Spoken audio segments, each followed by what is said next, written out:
बच्चों, कैसे हैं आप सब? आशा करती हूँ आप सब अच्छे होंगे, स्वस्थ होंगे।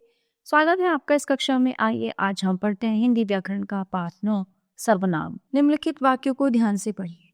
आम फलों का राजा है। आम को देवताओं का फल भी कहते हैं। आम हिमालय की तराइयों से लेकर दक्षिण भारत के समुद्री किनारों तक फैलता है। आमों के अनगिनत नाम और जातियां हैं। आम का पेड़ बड़ा उदार और दानी माना जाता है।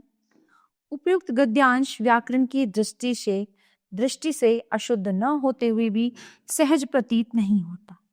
इसी गद्यांश को हम दोबारा पढ़ते हैं, यानी पुनः पढ़िए। आम फलों का राजा है, इसे देवताओं का फल भी कहते हैं। ये हिमालय की तराइयों से लेकर दक्षिण भारत के समुद्री किनारों तक फैलता है। इसके अनगिनत नाम और जातियां हैं। ये पेड़ उदार और दानी माना जाता है। ये गद्यांश पढ़ने में सुंदर प्रतीत होता है। इसमें और पहले गद्यांश में क्या अंतर है? ध्यान देने पर स्पष्ट होता है कि पहले गद्यांश में आम शब्द का प्रयोग बार बार होने से अटपटा प्रतीत होता है। दूसरे गद्यांश में आम के स्थान पर इसके शब्दों का प्रयोग हुआ है।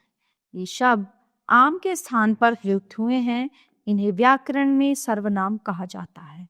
तो इस प्रकार जिन शब्दों का संज्ञा के स्थान पर प्रयोग हो वे सर्वनाम कहलाते हैं।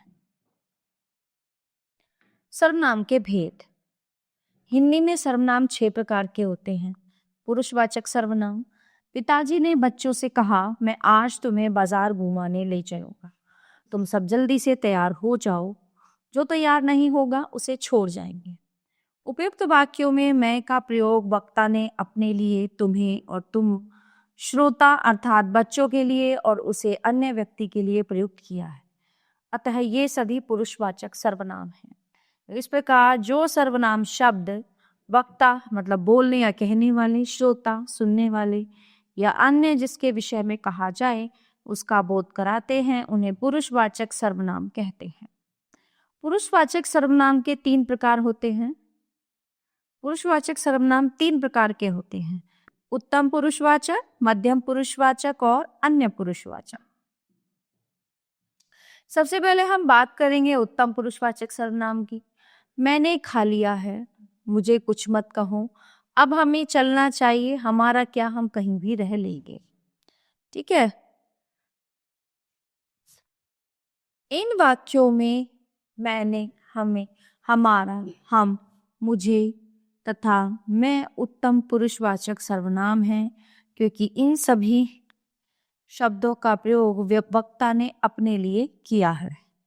इन सभी शब्दों का प्रयोग वक्ता ने अपने लिए किया है।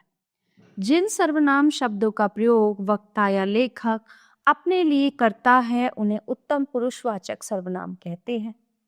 मध्यम पुरुषवाचक सर्वनाम।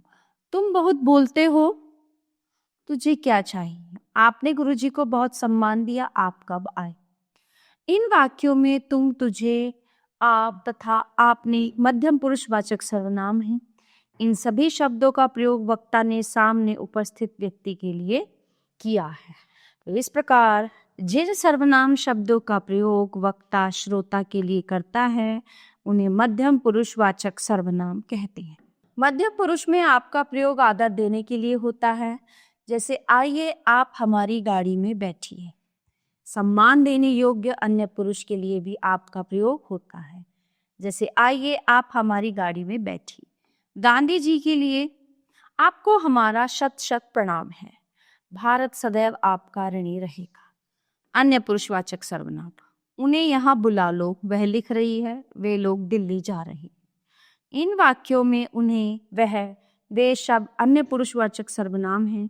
इसी तरह वह, वे, उसे, उसने, उन्होंने, यह, इन्होंने आदि अन्य पुरुषवाचक सर्वनाम हैं। तो इस प्रकार जिन सर्वनाम शब्दों का प्रयोग कहने, बोलने अथवा लिखने वाला किसी अन्य के लिए करता है उन्हें अन्य पुरुषवाचक सर्वनाम कहते हैं। निश्चयवाचक सर्वनाम। वह मेरी पुस्तक है, ये प्रदीप का घर है।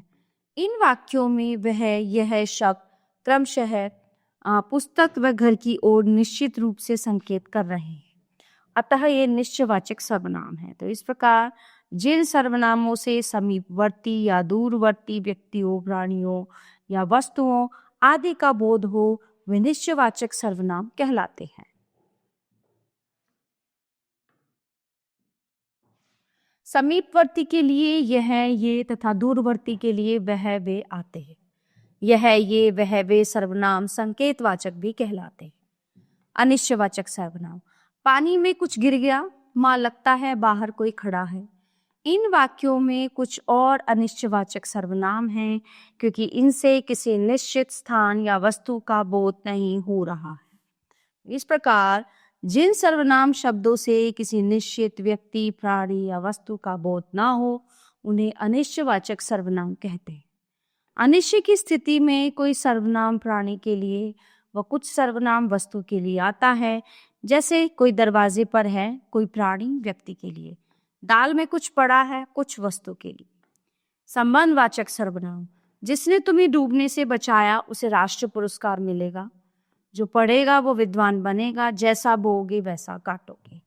इनमें जिसने, उसे, जो, वो, जैसा, वैसा आदि संबंधवाचक सर्वनाम हैं। तो इस प्रकार जिन सर्वनाम शब्दों का प्रयोग संबंध बताने के लिए किया जाता है उसे संबंधवाचक सर्वनाम कहते हैं।